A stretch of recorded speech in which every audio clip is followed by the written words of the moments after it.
New ইয়র্কের Manhattan থেকে আপনাদের সঙ্গে আছে আমি খালেদ মহিউদ্দিন। আজ আমাদের অনুষ্ঠানে এমন একজন অতিথি আমাদের সঙ্গে রয়েছে যার আলাদা করে পরিচয় দেওয়ার কোনো দরকার নেই। প্রধানমন্ত্রী, আপনাকে আমাদের অনুষ্ঠানে স্বাগত জানাই। আপনি আমাদের সাথে যুক্ত হয়েছেন সেজন্য আমাদের শুভেচ্ছা ও অভিনন্দন, কৃতজ্ঞতা জানবেন। আমাদের সাথে আরো আছেন শান্তিতে নোবেলজয়ী অর্থনীতিবিদ ডক্টর মোহাম্মদ ইউনুস। ডক্টর মোহাম্মদ ইউনুস, আপনাকে আমাদের অনুষ্ঠানে স্বাগত জানাই। আমিও সালাম জানাচ্ছি সবাইকে, অসংখ্য ধন্যবাদ সবাইকে। Thank you so much sir. আমি সরাসরি প্রশ্নে চলে আসি। গণ অভ্যুত্থানের মুখে আপনার দেশ ছেড়ে পলায়ন, আওয়ামী লীগের নিষ্ক্রিয়তা এক ধরনের মানে আওয়ামী লীগ দেশের রাজনৈতিক প্রেক্ষাপট থেকে বাদ হয়ে গেছে। কেউ কেউ আমাদের মিডিয়ার ভাষায় কেউ কেউ বলছেন যে একটা -1 হয়ে গেছে। মূল্যায়ন আমরা একটু শুনতে চাই যে অবৈধভাবে ক্ষমতা দখলকারী তাদের আবার অবমাননা, তার মান সম্মান জ্ঞান আছে, আত্মসম্মান বোধ আছে? কিছুই নাই, চরম বেহায়ের মতো ক্ষমতায় বসে আছে। আজকে যারা অর্বাচীনের দল বলে আওয়ামী লীগ রাখবেন, আওয়ামী লীগ শেষ করবে, তা আওয়ামী লীগ শেষ করলে বাংলাদেশের অস্তিত্ব থাকে না। বারবার তো আমাকে হত্যার চেষ্টা করা হয়েছে, আল্লাহ যে যাই হোক আমাকে বারবার বাঁচিয়ে দিয়েছে। কিন্তু বাংলাদেশের মানুষের অধিকার প্রতিষ্ঠার জন্য সংগ্রাম করেছে এবং সেই অধিকার প্রতিষ্ঠা করেছি। আর এই বাংলাদেশকে, যেখানে একটা নির্বাচিত সরকার আমি পূর্ণ করতে পেরেছিলাম এবং শান্তিপূর্ণ ক্ষমতা হস্তান্তর, বাংলাদেশের ইতিহাসে একবারই শান্তিপূর্ণভাবে ক্ষমতা হস্তান্তর হয়। আমরা মানুষ হত্যা করে ক্ষমতা আসে নাই। আওয়ামী লীগ যতবার ক্ষমতা এসেছে জনগণের ভোটে এসেছে। আজকে দেখলাম আমার বিরুদ্ধে কি শাস্তি দিয়েছে 6 মাসের জেল। কেন? আমি আদালত অবমাননা করেছি। আদালতটা কোথায়? আমাদের সেটাই প্রশ্ন। যে যুদ্ধ অপরাধীদের বিচারের জন্য 1973 সালে পার্লামেন্টে ওই আইসিটি আইন পাস হয়, যুদ্ধ অপরাধীদের বিচারও শুরু হয়। জিয়াউর রহমান এসে এই বিচার বন্ধ করে দিয়ে কারাগার থেকে সবাইকে মুক্ত করে। গোলাম আজম পাকিস্তানি পাসপোর্ট ছিল, কোনোদিন বাংলাদেশের পাসপোর্ট নেয়নি। ওই পাসপোর্ট নিয়ে পাকিস্তানে চলে গিয়েছিল, ওই পাসপোর্ট নিয়ে ফেরত এসেছিল। আর মতিউর রহমান নিজামী থেকে শুরু করে যে কয়জন সাজাপ্রাপ্ত, এরা তখন যুবক ছিল। নারী নির্যাতন থেকে শুরু করে মেয়েদের ধরে ধরে পাকিস্তানের ক্যাম্পে দেওয়া, আমাদের সমস্ত বুদ্ধিজীবীদের হত্যা করা, সব কিছুর সাথে এরা জড়িত ছিল, সব কিছুর সাথে জড়িত ছিল। না পরে না বয়স টয়স বেড়েছে, সুন্দর দাড়িটারি হয়েছে এবং নুরানি চেহারা হয়েছে, কিন্তু এই চেহারা তখন ছিল না। এখনকার ছেলে পেলে জানবে, তাদের তো জন্ম হয়নি, জানবে কোত্থেকে? তখন এরা তো রীতিমতো জঙ্গি। পাকিস্তানি হানাদার বাহিনীর সাথে হাত মিলিয়ে যে গ্রামের পর গ্রাম তাদেরকে পথ দেখে নিয়ে গেছে, আগুন দিয়ে জ্বালিয়ে পুড়িয়ে ছারখার করেছে। 3 কোটি ঘর বাড়ি জ্বালিয়ে পুড়িয়ে ছারখার করেছিল। এমনও গ্রাম আছে যেখানে শুধু বিধবাই ছিল, কোনো পুরুষ ছিল না।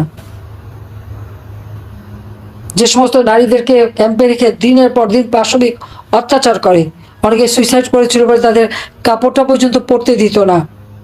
তাদেরকে যখন উদ্ধার করা হয়, কি দুর্বিষহ অবস্থা তাদের। কেউ প্রেগনেন্ট, কেউ ক্ষতবিক্ষত শরীর, অর্ধ উলঙ্গ। ভারতের এক শিখ সৈন্য এদেরকে উদ্ধার করেছে। সব উদ্ধার করার সময় গিয়েছিল আমাদের মিত্র বাহিনী হিসেবে। তাদের মাথায় যে পাগড়িটা থাকে, ওই পাগড়িটা খুলে দিয়ে সেই আর ওই আইসিটিতে আমাদের বিচার করে যে আমি নাকি কি কোর্ট অবমাননা করেছে। কি অবমাননা করেছে? আমার বিরুদ্ধে ওই সময় যে সময় আমি কথাটা বলেছি তখন আমার বিরুদ্ধে 227টা মামলা, সব নাকি মার্ডার কেস। তো যে ভালোই তো, আমি কোনো মার্ডার করি নাই, মার্ডার তো ওরা করেছে। আজকে তো প্রমাণ হলো যে আমাদের ইউনুস সাহেবের এক উপদেষ্টার কাছে ম্যাগাজিন পাওয়া গেল। অস্ত্র না থাকলে ম্যাগাজিন থাকে কিভাবে? এই তো তাদের নীতি আদর্শ। আর এই আদর্শ নিয়ে এই যে ছেলে মেয়েদেরকে বিভ্রান্ত করেছে। আজকে ছাত্রছাত্রীরা উপলব্ধি করতে পেরেছে যে হ্যাঁ, তাদেরকে কিভাবে বিভ্রান্ত করেছে এরা। যখনই এই কোটা আন্দোলন, বলছে কোটা তো নাই, কোটা তো 2018 সালে যখন তারা আন্দোলন করে তখনই তো আমি বাতিল করে দিয়েছিলাম। কোর্ট একটা রায় দিয়েছে, সেই রায়ে আবার পুনর্বাসন হওয়ার সাথে সাথে সরকারের পক্ষ থেকে আবেদন করে সেটা স্থগিত করা হয়েছে। তারপরে আন্দোলন কিসের? আর এই যে তারা বসলো আন্দোলন করতে, 14 জুলাই পর্যন্ত তো তাদেরকে একটা টোকাও পড়েনি। যখন মেট্রো রেলে আগুন, এক্সপ্রেসওয়েতে আগুন, পুলিশকে মারা, আওয়ামী লীগ নেতাকর্মীকে মেরে ঝুলিয়ে রাখা, গাজীপুরের জুয়েলকে মেরে ঝুলিয়ে রেখেছিল না? ঝুলিয়ে রেখে তাকে হত্যা করেছে না? আবার ঝিনাইদহ শহর আওয়ামী লীগের সেক্রেটারি থেকে শুরু করে কত অগণিত লোককে তারা হত্যা করেছে। একটা থানায়, ঢাকা শহরে কয়টা থানা আগুন দিয়ে পুড়িয়েছে, পুলিশকে পুড়িয়ে মেরেছে, লাঠি দিয়ে পিটে পিটে মেরেছে, র্যাবের অফিসারদের মেরেছে পিটিয়ে। এমনকি গণভবনে আমার যে পাইলট, মোটরসাইকেল যে পাইলট যেত, তাকে পর্যন্ত হত্যা করে ফেলে রেখেছে। আর এদেরকে আবার ইনডেমনিটি দেওয়া হয়েছে। হত্যাকাণ্ড তারা করে, মামলা সব আমাদের বিরুদ্ধে, মিথ্যা মামলা, আর সব মামলা আওয়ামী লীগের বিরুদ্ধে।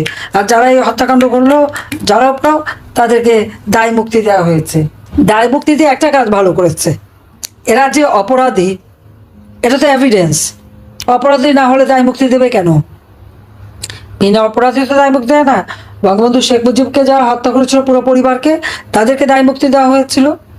আর এই 2024 সালে 15ই জুলাই থেকে যত হত্যাকাণ্ড এবং যত জ্বালাপড়াও, তাদেরকে দায় মুক্তি দেওয়া হয়েছে। এবং এটা ডক্টর ইউনূস দিয়েছে। এবং এই সব কিছু পিছনে তো ডক্টর ইউনূস আজকে থেকে না, সে 2001 সাল থেকে তার ক্ষমতার লোভ, 2007 সালে ক্ষমতার লোভ বাড়লো, দল করতে এসে ব্যর্থ হলো। আর আমাদের বিরুদ্ধে মামলা, আমার বিরুদ্ধে 227টা মামলা যখন দিয়েছে, আমি বলছি আমি তো খুন করি নাই, তো এখন 227 জনের তালিকা করে রাখো। কিছু স্যার, আমি সরাসরি প্রশ্নে চলে আসি যে প্রফেসর ইউনূস, আপনি সাধারণত সাক্ষাৎকার দিতে চান না। অনেকে বলে থাকেন দেশি গণমাধ্যমে কথা বলতে আপনি স্বাচ্ছন্দ্য বোধ করেন না। এর কারণ হিসেবে কেউ কেউ বলেন আপনি প্রশ্নের মুখোমুখি হতে হয়তো পছন্দ করেন না, আবার কেউ কেউ বলেন কিছু না বলেও আপনি যে দুর্যোগের মধ্যে আছেন, বললে না জানি কি হতো। আপনার মন্তব্য একটু শুনতে চাই প্রফেসর ইউনূস। না, তুমি তো সবটা বলে ফেলেছো সমস্যাগুলোকে। কাজে এই হলো অবস্থাটা হলো, আমি বলছি দেশের কাউকে কিছু বলি না এমন কথা তো নয়। বাইরে বিদেশেও যে সবাইকে যে সাদরে নিয়ে আসি তাও না, তাদেরকে অনেক শর্ত দিই আমার এই কথাগুলো লেখার ছাপানোর আগে আমাকে বলতে হবে, যাতে আবার এমন কোনো কথা শব্দ এমন থেকে না যে আমি আর বিপদের সম্মুখীন হবো। আমি শুধু বিপদ থেকে দূরে থাকার জন্য এটা করছি, কারণ আমি চারদিকে বিপদের মধ্যে আছি। কাজে কথা না বলা, এটা একটা নিজেকে রক্ষা করার একটা সুবিধা আর কি। কত কম বলা যায়, ততই হয়তো ঝামেলা থেকে বাঁচবো। সম্পূরক প্রশ্ন করতেই হয়, নিজেকে কতটা রক্ষা করতে পারলেন প্রফেসর ইউনূস? পারলাম না তো, এত তো খালি বাড়ছে। এখন তো বড় কঠিন অবস্থার মধ্যে পড়ে গেছি। আমাকে উনি পদ্মা নদীতে চুবানোর জন্য পরামর্শ দিয়েছেন, 2বার চুবাতে হবে, যেন আবার খেয়াল রাখবে যেন মরে না যায়।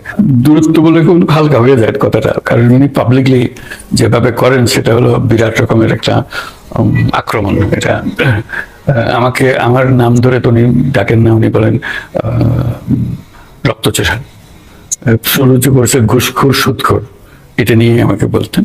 এখন বলছে আমি মানুষের রক্তচোষী। আমাকে উনি পদ্মা নদীতে চুবানোর জন্য পরামর্শ দিয়েছেন, 2বার চুবাতে হবে, যেন আবার খেয়াল রাখবে যেন মরে না যায়। কাজে উনি আমার উপরে সাংঘাতিক রকমের কি বলবো ক্ষোভ আমার উপরে। কেন ক্ষোভ তার আমার জানা নেই। আমি এমন কোনো কিছু করি নাই যিনি আমার উপরে ক্ষুব্ধ হতে পারেন, কোনো বিহেভিয়ার বা কোনো আচরণ এরকম কিছু করিনি। কাজে এটার থেকে মুক্তি পাওয়ার আমি তো কোনো রাস্তা দেখছি না। একজন একতরফা ভাবে একটা ভীষণ ক্ষোভের মধ্যে থাকবেন, কোন দিক থেকে এটা খুঁয়ে গেল, হারিয়ে গেল, আমার দিক থেকে আমি জানি না। আমি কি অপরাধ করেছি, কিছু একটা নিশ্চয়ই করেছি, যে কারণে উনি আমার উপরে এত ক্ষুব্ধ। সমস্যার পরিমাণ বাড়ছে, কমছে না।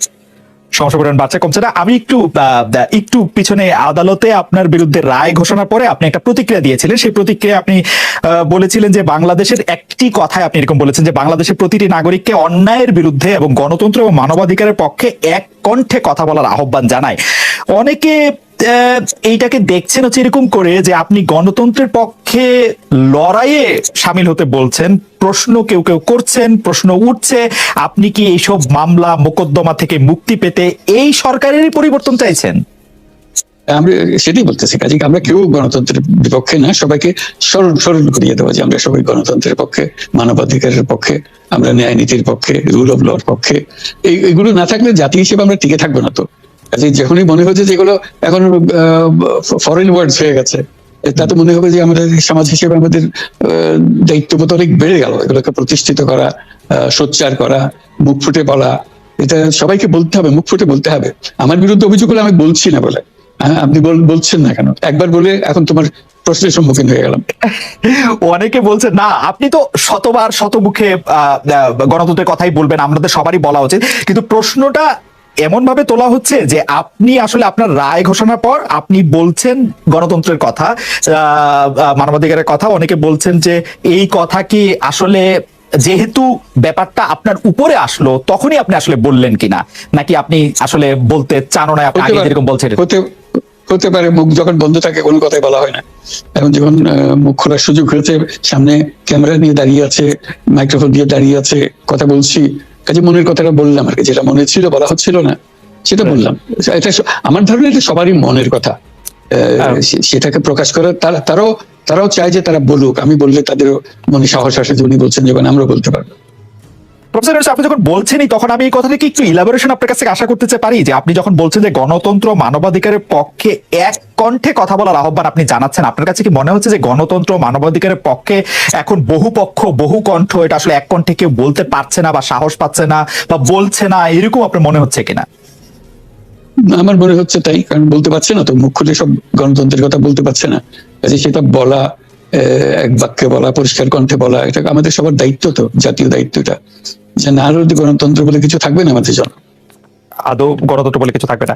একটা প্রশ্ন করি, যে আরো স্পেসিফিক ভাবে বললে প্রধানমন্ত্রী শেখ হাসিনা স্পষ্টতই আপনাকে অপছন্দ করেন, অনেক কিছুর জন্য আপনাকে দায়ী করেন, পদ্মা সেতু এবং এই সেই, এর কারণ কি বলে আপনি মনে করেন? আপনাকে কি তিনি তার প্রতিদ্বন্দ্বী মনে করেন, নাকি সত্যি তার কাছে এমন কোনো তথ্য রয়েছে যে আপনার বিশাল কোনো রাজনৈতিক অভিলাষ রয়েছে বলে তিনি আপনাকে অপছন্দ করছেন, না কি কারণে, আপনার কি মনে হয়? আমার মনে হয় উনি মনে করেন যে আমি দেশের সর্বোচ্চ ডাকু, সন্ত্রাসী, কিংবা আমি অপরাধী, আমি সেরা চোর, এই জাতীয় জিনিস মনে করেন, কাজে সেগুলো ব্যাখ্যা করেন উনি তার মনকে। উনি বলেন যে আমি সুদখোর, আমি ঘুষখোর, আমি সব এমন সব কটু শব্দ ব্যবহার করেন, যাতে মনে হয় যে আমার সম্বন্ধে তার ধারণা খুবই খারাপ। কিন্তু এইটা তো এরকম ছিল না। আমরা দেখেছি যে 96 থেকে 2001 সাল পর্যন্ত নানাভাবে এই সরকারি বা আওয়ামী লীগ সরকারি আপনার সাথে, বা আপনি আওয়ামী লীগ সরকারের সাথে একসাথে কাজ করতে কোনো সমস্যা হয়নি। আপনি এইটার জায়গাটাকে একটু, ব্যাকগ্রাউন্ডটাকে আমাদের একটু বলা যাবে, যে আপনার কাছে কি মনে হয় কেন এই শত্রুতার বা কেন এই অপছন্দের বিষয়টা একটু সৃষ্টি হলো বা তৈরি হলো?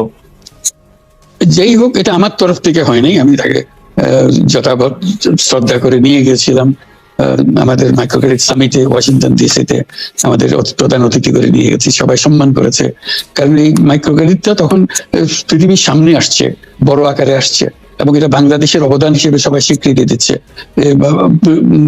ওয়াশিংটনে দুনিয়ার সেরা যারা সবাই উপস্থিত ছিলেন, তার মধ্যে আমরা ওনাকে নিয়ে গেছিলাম এই জন্য যে বাংলাদেশের পক্ষ থেকে এই গৌরবটা যেন তিনি আমাদের পক্ষ হয়ে গ্রহণ করেন। উনিও রাজি হয়েছেন, উনিও গেছেন, করেছেন, কাজে এটা স্বাভাবিকভাবে এই সম্পর্ক